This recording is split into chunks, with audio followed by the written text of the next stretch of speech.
Hello everyone and welcome to SkillCapped. I'm Notorious Dub, and recently I have been getting a ton of people asking me what you're supposed to be doing after the enemy plants the bomb, because it seems like almost everyone is playing the post plants incorrectly and have a lot of problems. Which means today I'm going to be going over the biggest tips and most important things you need to know and need to do to increase your win rate after the enemies plant the bomb. And we're going to be covering everything from niche tips to improve your play and your pacing starting right now, all the way to agent selection and broad strategies that you need to know for getting that defuse down. But as always, before we get into the video, we have to go over our question of the day, and today I want to ask you, what's the biggest problem that you have on attacker side? We see in pro play a ton of teams just focusing solely on taking the ground that they can and getting the bomb down as safely as possible, but ranked feels completely different, and often it just feels like a team deathmatch, and trying to get the bomb down early feels like a death sentence. So I'm curious what your experience is, and what causes you the most problems whenever you're attacking. Let me know in the comments down below. Now, knowing this important information about the spike is huge for being able to pace yourself during a post plant scenario on both sides of the bomb, but the cadence of the beeps tells you about how long you have left before detonation. This tells you whether to speed up, take your time, or just ditch the post plant to go save because you don't have enough time to execute the site anyway. So the first beep cadence you're going to hear is 1 beep per second, and this cadence begins as soon as the bomb finishes planting and lasts for a full 25 seconds.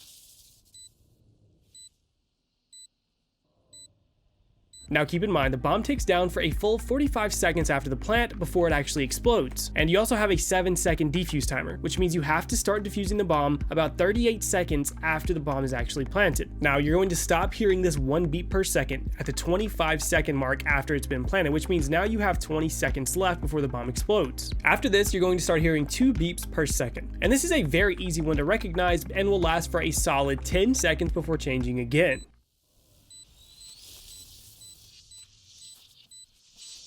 And then after the end of this section, it marks 10 seconds left before the bomb explodes, meaning that whenever you start to hear that cadence increase to 2 beeps per second, you have to start finishing off that retake because you only have 13 seconds left before you have to start defusing the bomb. After this, the bomb will start to tick 4 times per second for the next 5 seconds.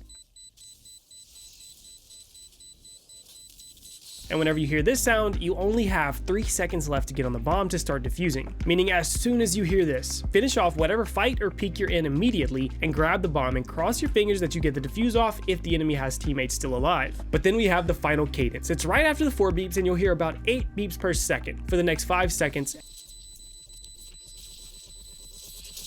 And after that, immediately the bomb is going to explode. And this cadence really should just be viewed as the panic sound. If the bomb hasn't already been defused to about halfway, take off running as fast as possible away from the bomb. That way you can save your gun and your armor if you have any left. And you should really memorize all of these sound cues because they're actually very easy to realize which one's which, and you should use these sound cues to help you pace your retake off the bomb site, and you can stop dying unnecessarily and start actually getting defuses off. But remember, if you're serious about improving, then go to SkillCapped.com to unlock our hyper improvement system that will teach you how to win more gunfights, master your agent, and so much more. It's also backed by our rank improvement guarantee, so you really have nothing to lose. So come join over 500,000 satisfied members of SkillCapped, improve that KDA, and get the rank you've always wanted at SkillCapped.com. Link is in the description below. And this next tip is actually crucial for knowing whether or not you can actually get the defuse off properly. And it's actually a very simple tip to stop you from dying to the bomb, not knowing whether or not you can actually get that defuse off. So it takes 7 seconds to defuse the bomb, and you can get the bomb to half in about 3.5 seconds, and it'll hold your progress there. But this white circle here appears at the 7 seconds before explosion mark. And this is actually super convenient because if you see this circle appear at all before you tap the bomb, you're not going to get the defuse off, and you should run to save yourself from dying and save your gun. Obviously, if the bomb has already been defused to half, then you'll have to account for that. But stop dying trying to hold the bomb when you can use this visual cue that's very easy to know exactly whether or not you can get that defuse off and win the round for your team. And then next we have the ninja defuse. And this is actually a little bit more valuable than you would think, because one of the best strategies for ninja defusing is hopping on the bomb right when the enemies are getting off of the bomb. Now I have to say, if you have teammates alive, play with them and don't go for the ninja defuse. But in a desperate situation and you have smokes, use your utility to try and get right in beside the enemy without them knowing, and hold the defuse right when they plant. This way the sound of defusing and the sound of planting overlap each other, and you can often get the defuse off consistently if you manage to get there without them noticing in the first place. But obviously this isn't exactly consistent in the grand scheme of things, but ninja defusing isn't a bad strategy whenever you realize you don't have to kill everyone on the enemy team to defuse. In pro play, teams usually don't kill the entire team to get the defuse off, because they realize they just have to control the area that the bomb is actually planted in. Like if the bomb is planted inside of tube on B side bind, there's no reason to push elbow, long, or hookah. You just have to control control back sight and hold for the pushes so your teammate can get the defuse off. Because holding down the defuse while the enemies are alive force them to play on a timer, and they have to fight through your teammates and be able to kill you and stop the defuse in 7 seconds, which flies by in the moment, so you might as well add that extra pressure to your enemies. So stop pushing deep into the enemy's area.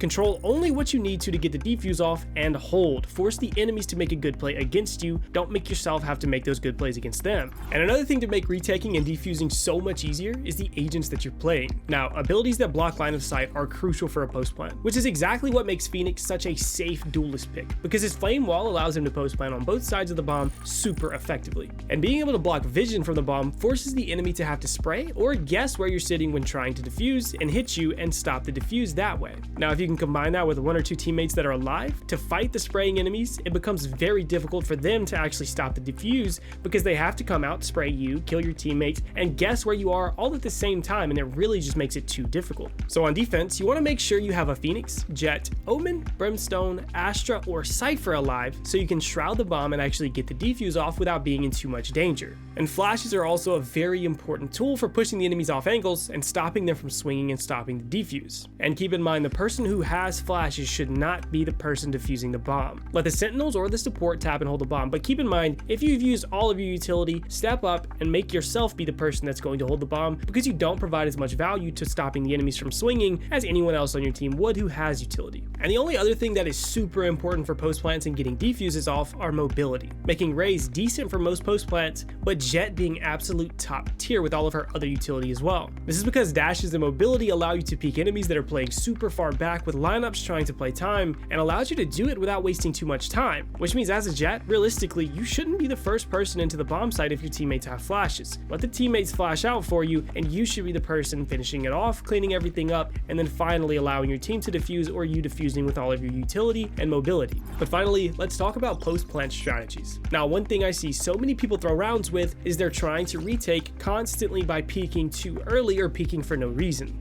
Now, if you have a teammate or two in position before the enemy actually gets the plant down, that's when you want to peek, because stopping the plant is huge for increasing your chance of winning the round, but also forces the enemy to take the fights before they're in post-plant positions and they have a teammate preoccupied with the bomb and not actually fighting you. If you're not in position though, you should not commit to a fight or a retake without your entire team there. Like we talked about earlier, you know the cadence of the bomb timer now, and because of that, you also know how long it's about to take before the bomb actually explodes. So sit and wait on your team to fully rotate and get in position to retake together and execute at the same time. Don't try to be the solo hero. And another thing you need for post-plant retakes are smokes and utility in place to isolate your retake. This means if you're taking over A side Ascent, you should be smoking off A main, and if you're taking over C side Haven, you have to be smoking off C long, and even Garage if you don't have control there. But either way, you have to wait on smokes to cover those important areas. That way you're isolating the site and can deal with the longer, more difficult angles immediately afterwards. And finally, coordinate the execute. Tell your team when you want to execute the retake, and do it even if it's just telling your Phoenix to flash out and everyone going after that. Or you can say, peek whenever the smokes go down. You just need to have a catalyst that tells your team whenever they want to go in. And on top of that, tell someone to hold the defuse. And it's always best to call someone out by agent, so you guys don't all expect someone else to hold the bomb, and you can single someone out and tell them to hold the defuse. And once you take over the site or the area that the bomb is planted in, the defuser should hold the bomb, and everyone else should hold the angles that keep them alive.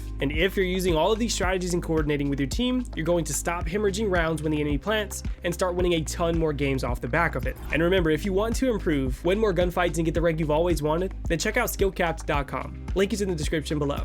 But overall, what's your favorite tip in this video? And what's your biggest problem when trying to get the defuse off? Let me know in the comments down below, and while you're down there, make sure to hit that subscribe button and turn those notification bells on, because we here at SkillCapped have a ton more comprehensive premium guides coming your way that you're gonna want to stay up to date with so you can stay ahead of the pack. As always, I want to thank you for spending this little bit of your day with us, and I'm Notorious Dub, signing off.